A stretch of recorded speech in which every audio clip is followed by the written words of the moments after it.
تو مجھے اپنی غلطی کا احساس ہوا اور میں چپ ہو گیا۔ میری دوسری بیوی کچھ دیر صدمے سے مجھے دیکھتی رہی اور پھر بری طرح رو پڑی۔ میں اسے روتا دیکھ کر بوکھلا گیا تھا۔ روتے روتے وہ ایسی بات بولنے لگی جس نے مجھے شاکت کر دیا تھا۔ وہ بار بار کہہ رہی تھی کہ مجھے یہی خوف تھا کہ بڑی باجی سے اللہ تعالیٰ ناراض ہو جائے گا اور اسے سخت عذاب دے گا، مگر وہ میری سنتی ہی نہیں تھی۔ میں اپنی بیوی کے الفاظ پر دنگ رہ گیا تھا۔ یعنی میری مرحوم بیوی کچھ ایسا کرتی تھی جس سے اس کی بہن بھی واقف تھی اور اسے روکتی تھی۔ جب میں نے اپنی بیوی سے تفصیل پوچھی تو وہ ہڑبڑا گئی اور بات بدلنے کی کوشش کرنے لگی، مگر میں نے سب سچ جاننے کے لیے التجا کی تو اس نے مجھے اپنی بڑی بہن کی اصلیت بتائی، جسے سن کر میرے ہوش اڑ گئے تھے۔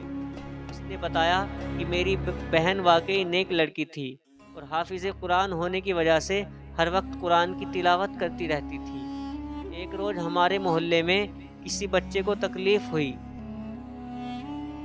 تو اس کی ماں کی پریشانی پر میری بہن نے کچھ آیات پڑھ کر اس بچے پر پھونک دی، جس سے اس بچے کو آرام آ گیا۔ اس واقعے کے بعد میری بہن بہت مشہور ہو گئی کہ وہ نیک بیوی ہے جس کے پاس بیماری اور تکلیف کی شفا ہے۔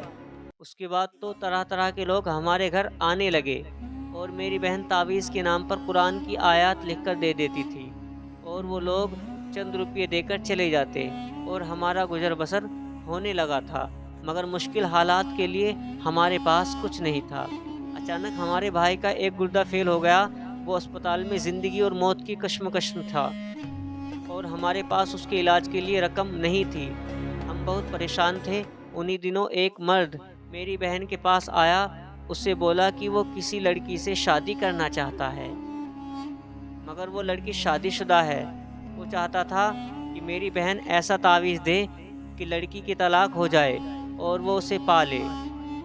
میری بہن نے انکار کر دیا کیونکہ یہ گناہ کا کام تھا، مگر جب اس مرد نے 1.5 لاکھ روپے دینے کا کہا تو میری بہن نے بھائی کو بچانے کے لیے نہ جانے کاغذ پر ایسا کیا لکھا کہ اس مرد کی خواہش پوری ہو گئی اور ہمارے بھائی کا آسانی سے علاج ہو گیا۔ پھر تو ہر آئے روز ایسے ہی لوگ آنے لگے جو ناجائز مطالبہ کے لیے تعویذ بنواتے اور ڈھیروں پیسہ پکڑا کر چلے جاتے۔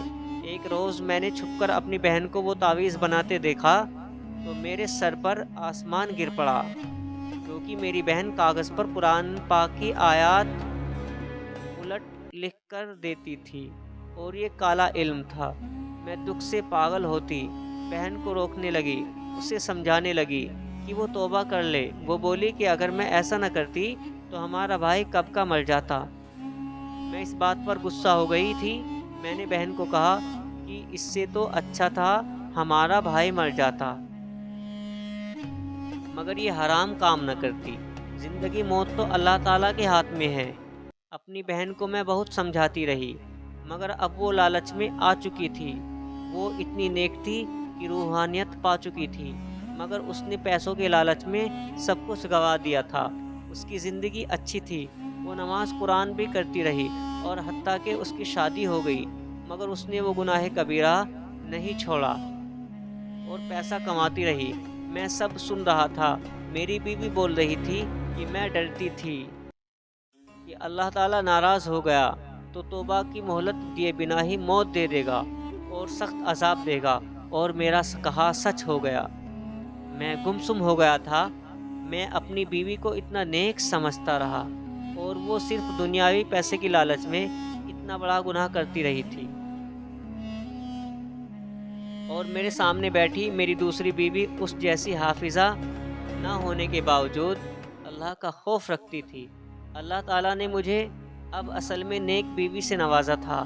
کالا علم کرنے والے اور کروانے والے دونوں کے لیے اللہ کے یہاں سخت عذاب ہے۔ کبھی بھی کسی اپنے کی شدید بیماری میں بھی اس گناہ کا مرتکب نہیں ہونا چاہیے، کیونکہ ہو سکتا ہے اس بیماری کے بعد جب اسے موت آئے تو وہ اس کی نجات کا ذریعہ ہو۔